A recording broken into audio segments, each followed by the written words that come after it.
Hey everybody, what's going on? Welcome back to Anti-Blue Falcon. If you're new here, my channel is all about cutting through all the bullshit and just getting you the information you need on veteran benefits, your claims, and just any laws that are affecting your wallet. I try not to sugarcoat it, so let me just get to it. All right, listen. We have a situation where a VA project that was supposed to cost $453 million ballooned to over $2.3 billion. And while that money was being spent, veterans and survivors were facing evictions and car repossessions because their housing payments never showed up. We're going to get into this catastrophic failure that happened in the fall of 2025, where the VA stayed silent while students went unpaid. And so this is wasted taxpayer funds and financial ruin for students who rely on this money for rent and food. So please hit the thumbs up, subscribe, share with a friend, all that good stuff. I really appreciate it, and every minute watch just helps the channel grow. All right, so on February 4th, which is today, the House Committee on Veteran Affairs held a hearing called the Digital GI Bill Undelivered. Both Republicans and Democrats were there grilling the VA officials and contractors on why this thing went so sideways. So here's a short version. The digital GI Bill was supposed to modernize how education benefits get processed, replace old systems, automate the claims, make payments faster. That sounds great, right? The problem is that last fall, the whole thing collapsed for Chapter 35 beneficiaries. So that's survivors and dependents. Thousands of students just didn't get paid, some for months. One student testified her car got repossessed and she was facing eviction while attending school out of state with no family support nearby. Another veteran got less than $900 for the month, barely enough for rent, nothing left for food. And here's what sucks about this whole thing. The VA knew about the risk of these payment failures in early September. They just didn't tell any of these students until November 14th. So that's like 70 days of just complete silence. There was no warning, nothing about it. Now, the chairman, Van Orden, who is a former Navy SEAL, was furious. He said, I swear to God, it was like 2 days ago was Groundhog Day. You guys keep doing the same thing over and over again, expecting a different result. He also dropped this on the VA. The Veteran Affairs Administration has a zero success rate of creating their own infrastructure like this. Zero. Now, that's the bad news. But here's the thing. This hearing wasn't all doom and gloom. There were some wins that came out of this that could actually help some veterans. And I'm going to break down exactly what's getting better and what new barriers we need to watch out for. So just stay with me. All right, let's talk about what actually is working now. First, automation. The VA reported that 65% of all education claims are now automated. No human touch in it, just the average processing time is down to 5.6 days for Chapter 33 and Chapter 35 claims.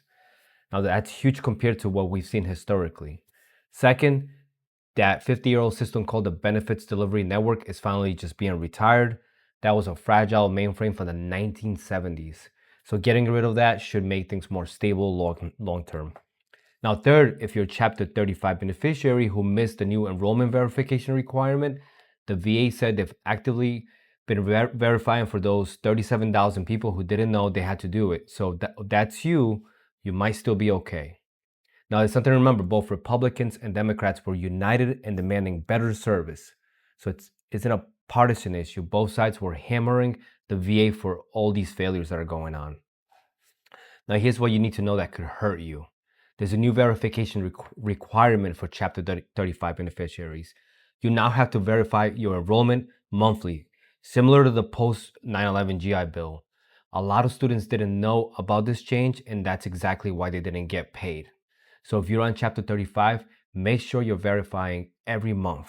The VA also admitted they made a massive planning mistake. They assumed reconciling data between the old system and the new one would take 5 minutes per file. It took them up to 3 hours. So that bottleneck created the backlog that led to all those missed payments in the fall last year. They rolled this whole thing out right before the fall semester also, which is the busiest time of the year. Previous reports specifically told them not to do that shit. They did it anyways because they wanted to retire the old system before the fiscal year ended. Now, here's another concern. The VA is losing over 405 contract specialists this year. That's the staff who know how to manage these massive IT contracts. So without them, there's real worry about whether the VA can even estimate cost accurately or manage contractors properly going forward from here. So what might actually change? So the chairman Van Orden proposed creating a contingency fund, basically a cash reserve, so that if the system crashes again, the VA can still cut checks to those veterans. So no more waiting months while they figure out the IT mess. That's just worth watching. There's also a push to classify education benefits processing as an essential function.